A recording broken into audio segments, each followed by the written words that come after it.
Walang pinoprotektahan, walang kasinungalingan, serbisyong totoo lang. Saksihan! Ilang pamilyang nasunugan sa Barangay Damayan sa Quezon City, sa Barangay Hall o sa simbahan muna magpapalipas ng gabi. 2 lalaki patay sa sunog.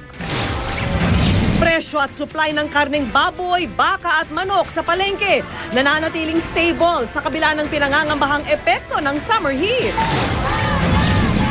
Sa gitna ng umunoy pagmamatigas ng China sa usapin ng Panatag Shoal, mga militante sumugod at nagprotesta sa Chinese Embassy. Engrandeng ika-75 kaarawan ni dating Pangulong Joseph Estrada, dinaluhan ni na Pangulong Noynoy Aquino, Vice President Jejo Marbinay at ilan pang naglalakihang personalidad. Comedy King Dolphy, dapat daw maunang hiranging national artist bago sina Nora Honor at Vilma Santos? Kotseng kasali sa drag race sa North Carolina sa Amerika, sumabog. Driver maswerteng nakaligtas. Sa Brazil, kotseng na aksidente, lumipad at sumabit sa ikalawang palapag ng isang bahay. At sa Showbiz Saksi, 24 na kandidata ng Miss Bikini Philippines nagpakitang gilas sa press presentation.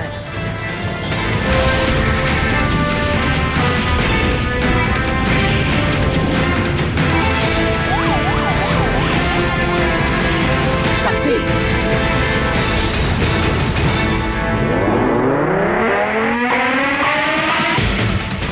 Sandaang pamilya ang nawala ng tirahan sa sunog na tumupok sa Barangay Damayan, Quezon City. 2 lalaki ang nasawi sa sunog. Saksi si Cedric Castillo. Halos matakpan na ng makapal na usok ang naglalagablab na apoy sa Barangay Damayan, Quezon City. Nangdat na ng aming news team kanina. Sa paunang investigasyon ng Bureau of Fire Protection, alas 3:15 ng hapon nang magsimula ang apoy sa isang compound sa dulo ng West Riverside Street. Sa loob lang ng 8 minuto, umakyat na sa Task Force Alpha ang alarma. Sa kitid ng kalsada sa bungad ng compound, hirap makapasok ang mga truck ng bumbero. Binombahan na lang ng tubig ang mga bahay na kaya pang abutin ng hose. Kasi pupunta yung hangin dun eh. Kung papunta po rito, malamang ubos to. Ang laki ng apoy po kanina. Ang tagal ng bumbero po. Nahihirapan din makapasok ang mga bumbero natin. At the same time, halos yung mga secondary road dito is masyadong masikip. Sa dami pa ng tao, yung mga nag-uusisero na dumadayo pa na galing pang ibang barangay, nagpapasikip dito sa atin. Kaya ang ating bumbero, napakahirap gumalaw. Sa kasamaang palad, 2 ang nasawi sa sunog. Mula sa loob ng napinsalang Santuario de San Pedro Bautista Parish Church, binendisyonan ng pari ang sunog ng bangkay na kinilalang si Andy Gonzalez. Kasama ko sila eh. 2 lang kami dyan natitira eh. Pagtakbo namin dyan sa kasi may exit dyan. Pagtakbo namin, wala na sa likod ko eh. Isa pang nagngangalang Jimmy Aguilar ang nasawi rin sa sunog batay sa impormasyong nakuha ng Quezon City Mayor's Office. Inatake raw siya sa puso habang lumilikas at idineklarang dead on arrival sa ospital. 100 pamilya naman ang nawala ng tirahan sa sunog. Ano po ang naisalba nyo? Wala ko, ito lang. Sarili ko lang at saka itong mga dalas kong bag.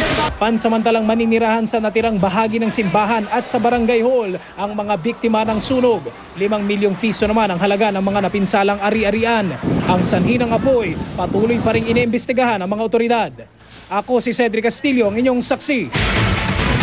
Para wag mga matay ang alagang hayop, kanya-kanya ng diskarte kontra init ang ilang negosyante. Kabila ang pagpapa-aircon sa isang kulungan ng sisiw sa Cagayan. Sa ngayon, sapat naman daw ang supply kaya stable ang presyo ng karning baboy at manok. Saksi si Rafi Tima. Sa kabila ng babala kahapon ng National Meat Inspection Service sa posibleng pagkamatay ng livestock dahil sa sobrang init, nananatiling sapat ang supply ng mga karning manok, baboy at isda ng kumustahin ko sa Kamuning Market. Kaya naman ang presyo, nananatiling matatag. Nagmura pa nga ang isda dahil maganda raw ang huli sa dagat. Hindi naman tumaas dahil masyado mainit ngayon. Bumaba nga. Napakaganda ng presyo ng isda. Ang mga nagtitinda naman ng manok, sinabing normal naman ang mga nangangamatay sa manukan dahil sa init. Dati noon, pagka umiinit talaga, nagtataas talaga ang manok kasi nangangamatay, di ba? Ngayon, hindi naman nagbabago yung presyo. Pero patuloy raw na nagmamonitor sa mga palengke ang Department of Agriculture at nakipagpulong pa rin daw sa mga poultry at livestock raisers para alamin kung apektado ang kanilang mga alaga ng matinding init nitong mga nakalipas na linggo. More than 70% of the members of their integrated farms, yung mga contract growers, ay nagpa-practice na nung tinatawag na tunnel ventilation. At ito po ay nagko-control ng temperatura doon po sa mga kulungan. Pero sa Gamu Isabela, umaabot na raw sa hanggang 3 manok ang namamatay kada araw dahil sa init, ayon sa ilang poultry owner. Sa Tugigaraw, Cagayan naman, isang kulungan ng mga sisiw ang pini-aircon na. Ang mga babuyan naman daw sa Bulacan hindi pa umano apektado ng matinding init. 80% raw kasi rito ay mga commercial hog growers, kaya malaki ang kanilang investment sa pasilidad. Pero ang ilang magsasaka sa Nueva Vizcaya, nag-aalala na sa epekto ng init sa kanilang mga pananim. Ako si Rafi Tima, ang inyong saksi. Sa isang kulungan naman sa Quezon City, 4 na beses na raw kung maligo sa isang araw ang ilang detainee para mapreskuhan at makaiwas sa heat stroke. Saksi si Mark Salazar. Dito sa Pilipinas, tila kasama sa parusa ng mga preso ang tsansang mahawa sa mga sakit. Sa Quezon City Jail nga, halos tuwing tag-init na lang pinoproblema ang pagkalat ng bulutong at pigsa. Kung ang mga laya nga raw, init na init kahit may sariling espasyo, ano pa kaya sa loob kung saan mas pinagliliyab pa ang init ng panahon ng pinagsama-samang init ng kanilang katawan? Pero dati nang sinabi ng pamunuan ng kulungan, kulang daw sila sa budget kaya siksikan sa pasilidad. Kahapon ibinalita na isang inmate ng Ilocos Norte Provincial Jail ang namatay dahil sa heat stroke. Kaya naman ang mga detainee sa seldang ito sa QCPD Station 10, 4 na beses na sa isang araw nagbubuhos ng tubig. Ito'y kahit mas maalwan dito kumpara sa ibang kulungan dahil 12 lang sila sa isang selda, may electric fan na at maayos na ventilasyon pa. Yung tubig naman namin dito, kaya madalas kami naliligo. Pagka nakaramdam ng init, naliligo. Sa Bilibid naman, plano ng maglinis ng DOH Center for Health Development bukod pa sa pagtuturo ng personal hygiene sa mga inmate. Pero ang mismong pag-aalaga sa kalusugan ng mga preso, ipapaubaya raw ng Health Department sa mga prison institution. Sa gitna ng sobrang init na panahon sa buong bansa, paglilinaw naman ng Pag-asa, wala raw itong kinalaman sa mga solar flare o yung napakalaking bugso ng enerhiya ng araw. Ako, si Mark Salazar, ang inyong saksi. Sa ibang balita, hindi maiwasang makulay ng politika ang engranding pagdiriwang ng ika-75 kaarawan ni dating Pangulong Joseph Estrada. Live mula sa Pasay, saksi si Ivan Mayrina. Ivan. Igan, kasalukuyang nagtatalumpati itong si dating Pangulong Joseph Estrada sa kanyang 75th birthday party. Nauna rito, samot-saring mga production numbers ang itinanghal ng iba't ibang mga personalidad at mga grupo para kay ERAP. At mukhang nag-enjoy ang karamihan. Sa katunayan, maging ang Pangulo at pangalawang Pangulo ay nandirito pa rin hanggang sa mga sandaling ito. Ilang ulit mang sabihing birthday party ito ng 75 taon nang si dating Pangulong Joseph Estrada, hindi pa rin maiwasang mapag-usapan dito ang politika. Paano ba naman bukod sa mga kaanak, kaibigan at kasama sa showbiz, kasama rin sa mahigit 1,200 niyang bisita ang mga kongresista, senador at iba pang opisyal at politiko. Kabilang sa mga dumalo sa pagdiriwang ngayong gabi, sina Pangulong Noynoy Aquino at si Vice President Jejomar Binay. Nakaalyansa ngayon ni ERAP sa koalisyong una. Nakaabot ko kayo ng 75th birthday ninyo. At even at doon sa kinaroroonan ninyo ngayon, ang pagmamahal po sa inyo ng sambayanan ay gano'n na lamang. Mistulan nga meeting di avance ang dating ng party venue. Pati magbati ng ilang dumalong personalidad, may bahid politika. Humaba sana ang buhay niya at makapaglingkod pa sa ating bayan. If I will still be in the country and I'm not called to the International Criminal Court, I will campaign for him because I believe that he is always a people's choice. Pero mismo mga anak ni ERAP hindi raw komportable sa napapabalitang pagtakbo nito bilang alkalde ng Maynila. I'm not too comfortable about the idea, but if he so wishes to run as mayor, I will have to support him 100%. Pero ang dating Pangulo kahit wala pa raw desisyon ay tila inuulit ang mga katagang nagdala sa kanya sa pinakamataas sa pwesto. Sino man si ERAP ay dahil sa mahirap at mamamatay, mabubuhay si ERAP, hindi makakabayad ng utang loob sa mahirap. So, the poor people are the ones who made me.